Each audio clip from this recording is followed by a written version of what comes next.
vähän erilainen se meininki. Joo, tosta erilaisia muissa oli puhelimia ja kännyköitäkin, että minkälaisia näppäimiä niissä on, niin tässä alkaa vähän eri.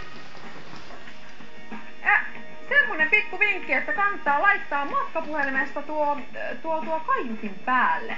Oikeesti vai? Niin kuulet sieltä ihan kysymyksiä ja tiedät, koska täytyy vastata, mutta ehkä sitten sä näet helpommin se, että mitä sä painat, ettei vaan tuu niitä virhepainalluksia.